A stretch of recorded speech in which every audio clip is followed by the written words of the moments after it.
৬৩ বছরের মধ্যে সবচেয়ে ভয়াবহ অগ্নিকাণ্ডের সাক্ষী হল হংকং। ৮ শতাধিক ফায়ার ফাইটারের নিরলস চেষ্টায় প্রায় ১৯ ঘণ্টা পর নিয়ন্ত্রণে এসেছে উত্তরাঞ্চলীয় তাইপো ডিস্ট্রিক্টের হাউজিং কমপ্লেক্সের লাগা আগুন। এরই মধ্যে ভয়াবহ এই দুর্ঘটনা কেড়ে নিয়েছে ৫৫টি প্রাণ। এখনও ২৭৯ জন নিখোঁজ। আগুন নিয়ন্ত্রণে আসায় নিখোঁজদের সন্ধানে তল্লাশি শুরু হয়েছে। ভবনে দাহ্য পদার্থ রাখার অভিযোগে কনস্ট্রাকশন কোম্পানির ৩ কর্মকর্তাকে আটক করা হয়েছে। বুধবার স্থানীয় সময় বিকাল ৩টায় সূত্রপাত। এরপর টানা প্রায় ১৯ ঘণ্টা জ্বলেছে হংকংয়ের তাইপো ডিস্ট্রিক্টের ওয়াংফুক কোর্ট হাউজিং কমপ্লেক্সে লাগা আগুন।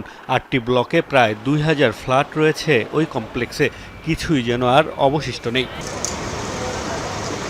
৮ শতাধিক ফায়ার ফাইটারের নিরলস চেষ্টার পর আগুন নিয়ন্ত্রণে আনার দাবি করেছে কর্তৃপক্ষ।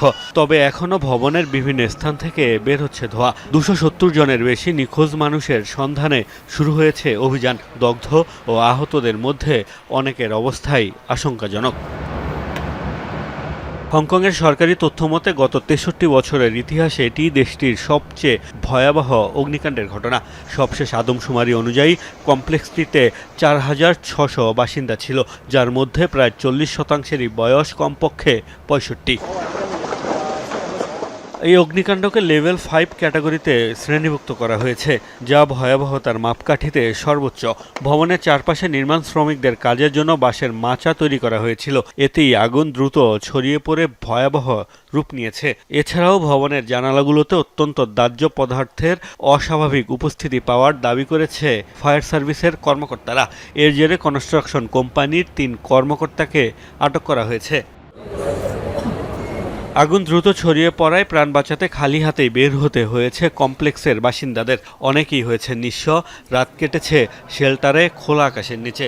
কেউ কেউ স্বজন প্রিয়জনদের খোঁজ না পাওয়ায় সময় কাটাচ্ছেন আতঙ্কে।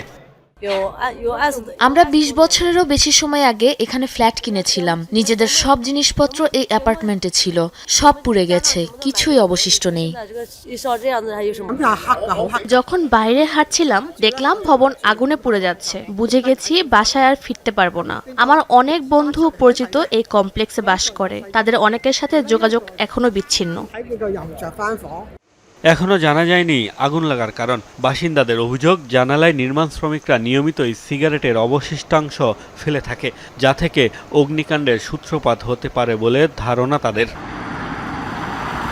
মোস্তফা মাহমুদ, যমুনা নিউজ।